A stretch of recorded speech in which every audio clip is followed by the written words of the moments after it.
Joining me right now from England is Anna Pasternak, Royals expert and best-selling author. Thank you so much for being with us this morning. My pleasure. This might be the biggest news. It feels like the biggest news of the decade, even though there have been so many massive stories.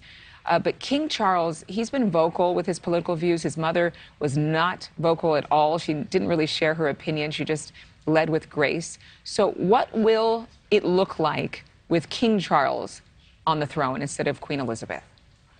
Yeah, it's certainly going to be a very different monarchy. As you just said, you know, the Queen had this absolute impeccable grace in that she was our monarch, but she also managed to be one of the people.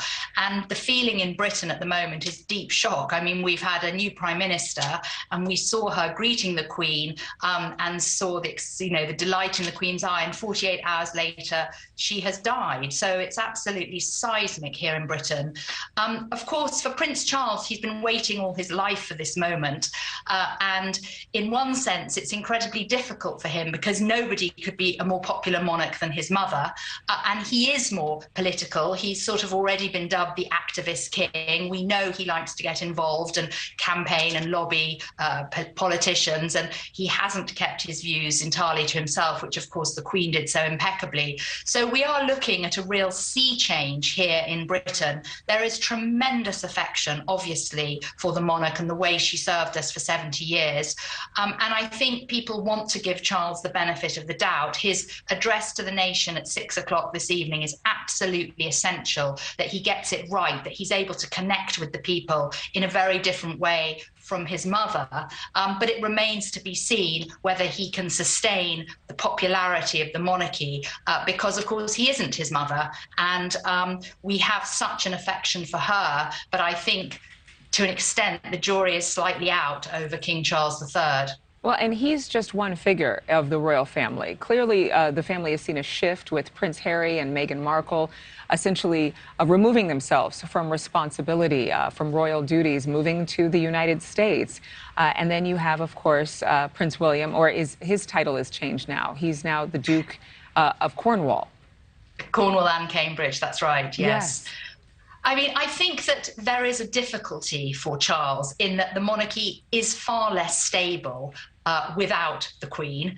And as you say, Harry and Meghan have done untold damage to the reputation of the monarchy and to threatening its stability. William and Kate are very much aligned with the kind of Windsor work ethic and ethos, and they do want to step up and take their place in a slimmed down line of succession, which, as we know, Charles has been very keen for.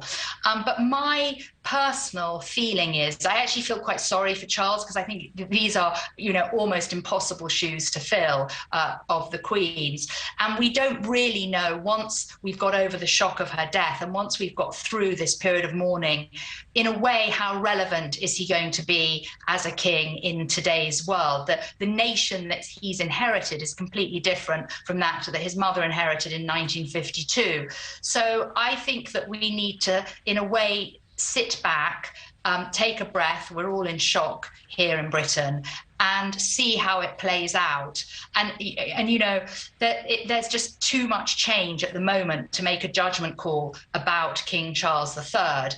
But personally, I think it's very difficult for him because he will never emulate his mother. He cannot emulate her popularity, her steadfastness, the way she stabilized the nation, how even people who aren't monarchists, even Republicans, have a massive affection for her. And she's never done anything to damage the institution of the monarchy, unlike a lot of the younger royals. Yes, and obviously it's a changing of the guard. It's a different era. And so perhaps that actually allows history to be rewritten in a way, not written backwards, but written forwards in a new era that we're in. Thank you, Anna, for being with us. Thank you very much. We appreciate your time. Thank you for watching. Go to newsnationnow.com to find News Nation on your television provider. And don't forget to click the red subscribe button below to get more of News Nation's fact-driven, unbiased coverage.